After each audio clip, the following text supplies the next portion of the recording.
Welcome back, U.S. and global students. Today's topic is the civil rights movement during the JFK years, and a lot of things happened during this time period. You'll be hearing some of those civil rights groups that you guys learned in 21-2, CORE, SNCC, SCLC, NAACP, SNCC. All of these groups are active in a lot of these civil rights protests during Kennedy's presidency. All right, sit-ins. That's the first topic in 21-3. It was started by CORE. CORE was one of those civil rights groups. It was founded in 1942 by a group of pacifists. You may recall that they believed in peaceful confrontation, not violence, to end segregation. And one of the ideas that they came up with was a sit-in. So what is a sit-in? Basically, members of CORE would sit at a lunch counter and they would refuse to move. The lunch counters down south especially were segregated. There were designated lunch counters for whites, and then there were designated lunch counters for African Americans. They were not allowed to sit together. So CORE members would sit down at the lunch counter and they would continue sitting there until one, they were served, two, arrested, or three, beaten up. And the goal was to integrate those lunch counters. The very first sit-in took place in Chicago at this Jack Sprat Coffee House in 1943. It was very successful, and the coffee house did integrate their lunch counters. However, that one was not the most influential one. So that happened in 1943. It's not going to be until 1960 where the sit-in movement really took off. And the most influential sit-in was at the Woolworth lunch counter. And it was done by these four gentlemen pictured here. They were college students and they went to a college in Greensboro, North Carolina. And they're like, Woolworth will set my money for, school supplies and things like that, but yet I'm not allowed to sit at any lunch counter. So they were like, let's do a sit-in. And so they went up and they started sitting at the lunch counter to see what would happen. They didn't get served, but it sparked some movement. And so other students started to join them. And again, it wasn't just African Americans, it was whites and blacks. And they formed a schedule and they took turns occupying the lunch counter where nobody had a seat. And they did this for like 6 months at this Woolworths. And sit-ins then spread to 54 other cities across the South. So there's this huge sit-in movement trying to integrate the lunch counters. 70,000 students actually participated, and these students were members of SNCC. If you remember, SNCC stands for Student Nonviolent Coordinating Committee, and this was the civil rights group for young people. And young people were excited to participate in these sit-ins. Some were beaten. Some were arrested. And you know what, guys? Some of them were actually served. So at this Woolworths, it took about 6 months, and Woolworths then changed their policy and they did integrate the lunch counters down south. And eventually, you could look down the lunch counter, as one of the Greensboro Four said, it was black, white, black, white, black, white, the whole way down the lunch counter, and everybody's just eating and drinking, and it was like no big deal.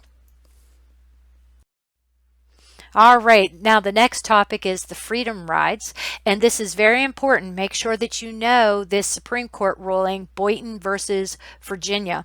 What the Supreme Court ruled was that restrooms and restaurants serving interstate travelers had to be integrated. In this point in history, a lot of people rode Greyhound buses to travel from place to place or state to state.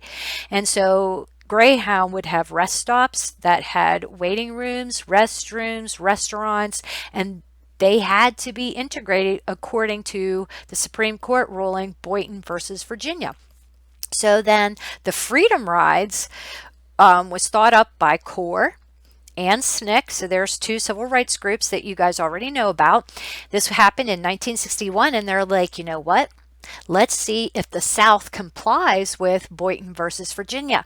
So you had Freedom Riders getting on two buses and heading south.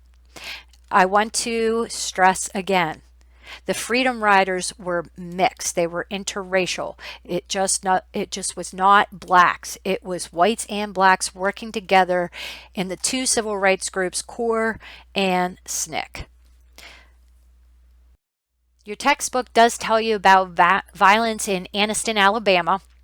This was one of the buses. There, a group, a white mob, slashed the tires. They followed the bus out of town. Eventually, the bus couldn't go no further because the tires were flat.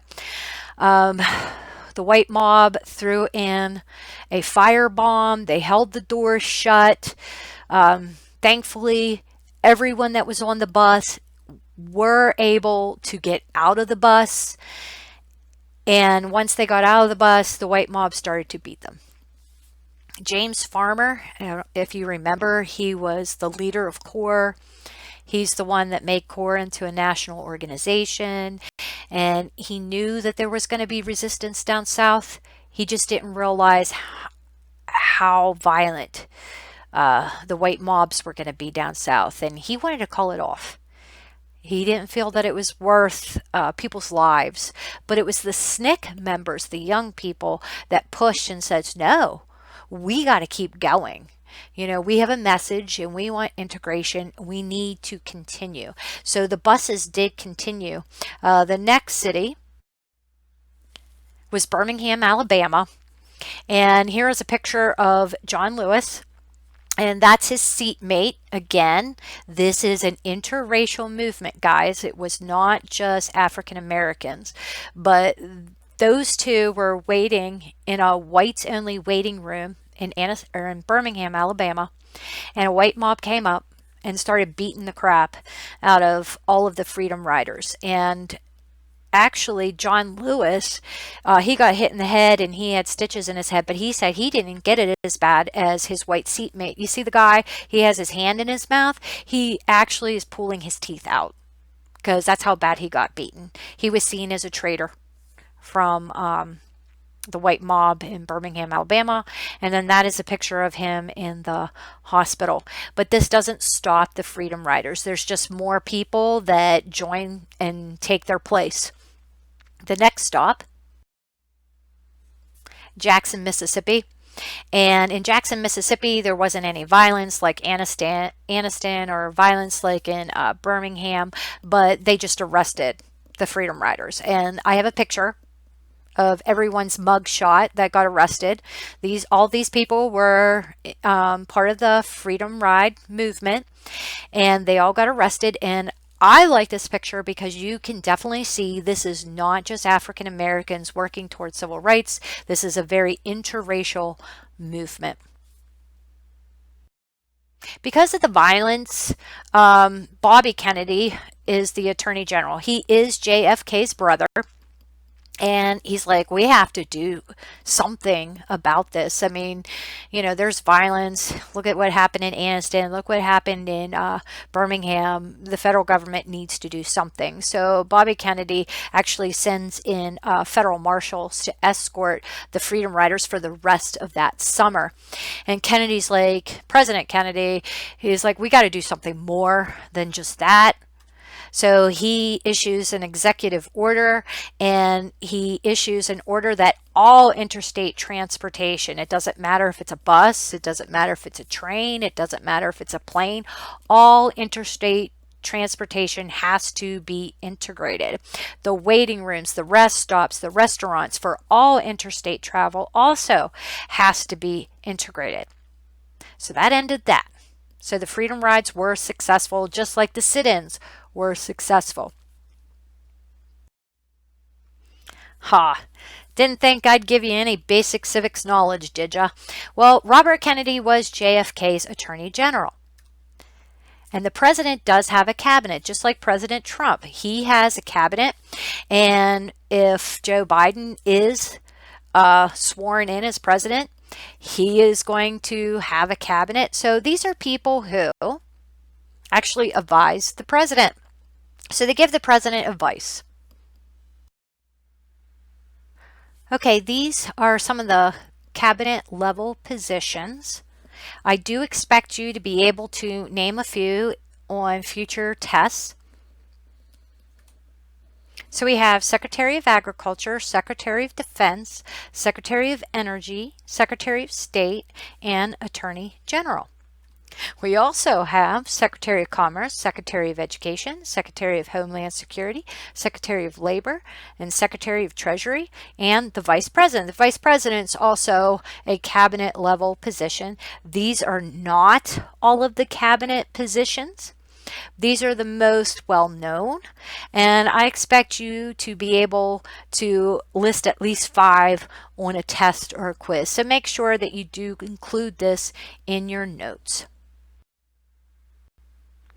All right, next topic, integration at Ole Miss. This is James Meredith, and he was going to college at an all-black college, and he decided to apply to an all-white college, and so he applied to the University of Mississippi. His application was rejected. And do you guys remember the name of the civil rights group that you would go to if you wanted to go to court? Yes, you were right. It is the NAACP. So James Meredith went to the NAACP to say that he was being discriminated against. They took his case to court.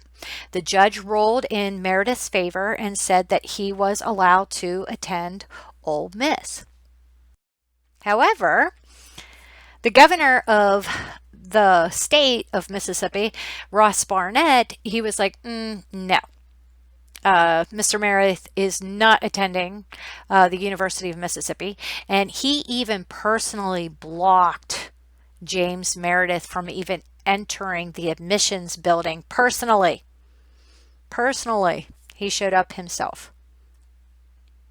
Now JFK is like, oh geez, I got to get involved again. Here's another issue. So Kennedy sends in federal marshals to escort Mr. Meredith to the school so he can register for classes. This is a picture of James Meredith with 2 federal marshals on either side of him, and there's even a couple federal marshals behind him. It took 3 times. They tried 3 times to register this guy. And Kennedy finally is like, you know what? I'm going to send 127 federal marshals to get this guy registered for his classes. That day, a white mob broke out on the university. Students actually started the riot first. And as the day progressed, you had outsiders coming into the university and continued to raise the violent level because James Meredith, they did not want him to attend the University of Mississippi. And in these pictures, you can see these cars are like burnt out. You can see that the military is in and there's tear gas at night. And you see a picture of the U.S. Army. Eventually, the U.S. Army had to get involved. Kennedy sent them in. And as soon as they said locked and loaded, all of a sudden the rioters disappeared. And so eventually then federal marshals continued to escort Mr. Meredith to his classes, and no more incidents occurred. Now we have a clash in Birmingham, Alabama. You see a map, you see Birmingham is located almost in the middle of the state. And you see a picture of 3 gentlemen. They all belong to the SCLC. If you guys remember, that is the Southern Christian Leadership Conference. It was founded by clergymen, pastors, and Martin Luther King Jr. is one of the founders of the SCLC, and they believed in nonviolent protests. The guy in the middle sitting down beside Martin Luther King Jr., his name is Reverend Fred Shuttlesworth, and he's like, Martin, dude, you got to come down to Birmingham. It's really bad down here. And so Martin went and visited Reverend Shuttlesworth, and this is what he had to say. He said, Birmingham is the most segregated city in America. So all of a sudden, the SCLC started, making plans to do nonviolent protests in the city of Birmingham, trying to integrate the city because the city was very, very segregated. Now, this is Eugene Bull Connor, and he is the police commissioner in Birmingham, Alabama. The reason why his nickname is Bull, because he used to be like a sportscaster for baseball games, and he has a big booming voice. But he says, well, they can come into Birmingham, Alabama. I got plenty of room in my jail, and this city's going to stay segregated. He was an absolute segregationist, and he knew Dr. King was there. He knew about the SCLC. He knew about the planned, boycotts and marches, and he's like, fine, do it. I'm just going to arrest you because this city will never integrate. Well, like I told you, they planned marches and boycotts of certain stores, and Martin Luther King Jr. did wind up in jail. And this is an example of civil disobedience. Remember, he believes in nonviolent protest. They were marching, and the city says, well, you need a permit to march. And so he was arrested for that. While he was in jail, there was a group of white clergymen, white pastors from Birmingham, and said, this isn't the right time to, push integration and your nonviolent protest. Dr. King didn't like that very much. And so what he did was he wrote a letter to the white clergymen in response. And it's called Letter from Birmingham Jail. And this letter actually got printed in newspapers all across the country. And he pretty much was saying, when is the right time? You guys know this is wrong. But yet you let it happen. And so this letter became printed and it was nationally read. Dr. King will get released from jail in about a month.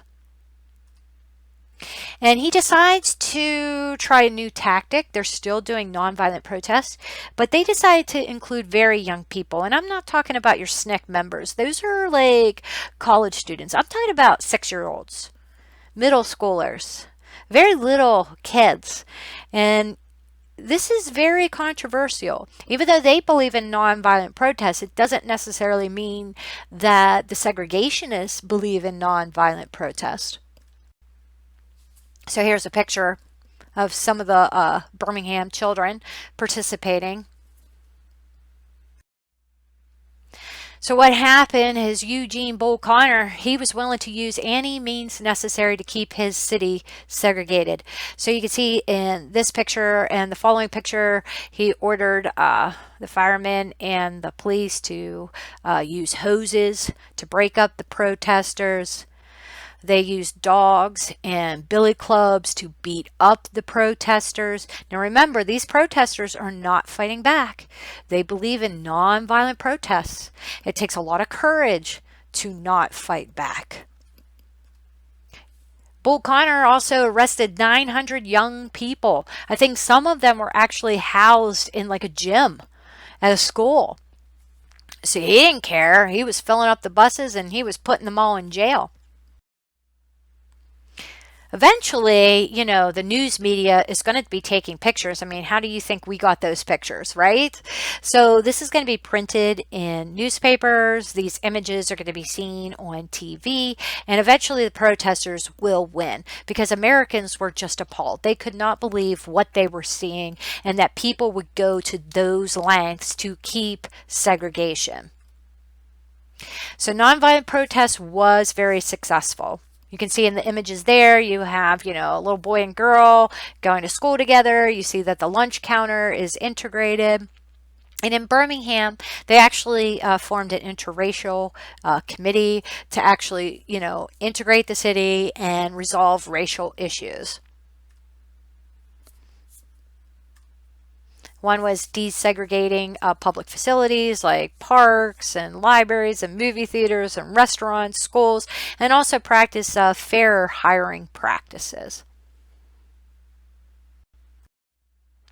Now we're going to jump to 21-4. You were only to do 2 subtitles, because if you keep going, you're getting into the next president, and we're only talking about JFK here. The first subtitle is appropriately titled Kennedy on Civil Rights. And if you recall, in 1960, Kennedy was running against Richard Nixon for president, and you see a picture with him with Martin Luther King Jr. During this presidential election, Kennedy is trying to court that black vote. We've talked about this before, saying, hey, if you elect me, I will, bring civil rights and equality. But Kennedy moved very slowly on civil rights. As soon as he got into office, the African American community is like, yes, things are going to get better. Well, they didn't get better real fast. He moved very, very slow. He didn't want to upset Southern Democrats. People may think that all Democrats were for civil rights. Not the Democrats down south. In fact, the Southern Democrats were the real segregationists down south.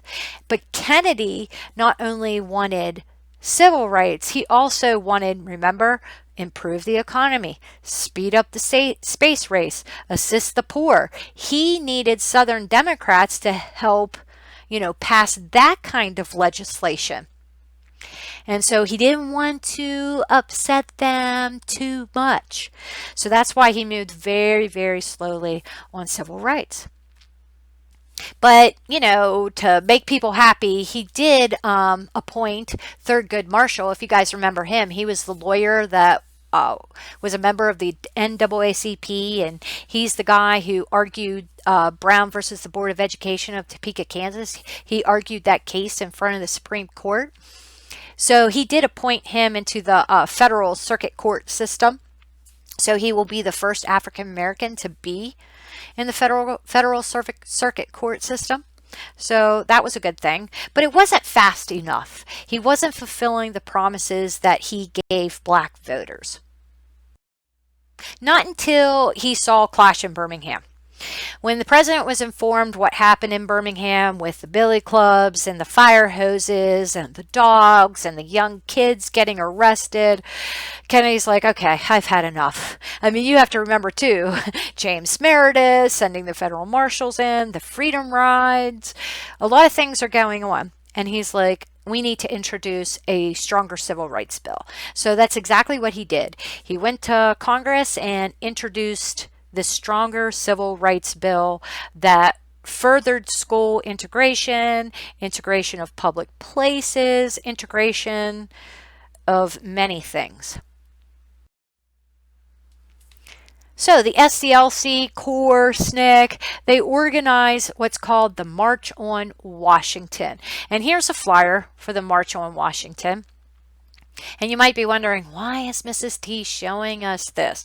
It's because, not many of you have participated in marches. I usually have like 1 or 2 students that actually participated in a march. And if you're going to participate in a march, it's very important to know when the march is going to be. It's also very important to know where you're going to march. In this case, it was Washington, D.C. You can see on the flyer that it was August 28th, 1963. What are you marching for? The March on Washington, you'll see on the flyer it says about jobs and freedom. There were other things that they actually were also pushing. Who's organizing this? Well, if you look at the very top of the flyer, you can see James Farmer's name there. There's CORE. John Lewis, he's the head of SNCC. Roy Wilkins, NAACP, he's the guy who wrote that letter to JFK about integrating schools in Prince Edward County, Virginia. Then you have Martin Luther King Jr., member of the SCLC. And Whitney Young, National Urban League. We actually talked about all those civil rights groups. Okay, So the goal of the March on Washington, I know the flyer said jobs and freedom, but the real goal of this march was to actually draw attention to Kennedy's Civil Rights Bill. They wanted Congress to pass it. So please, please, please, pass Kennedy's Civil Rights Bill.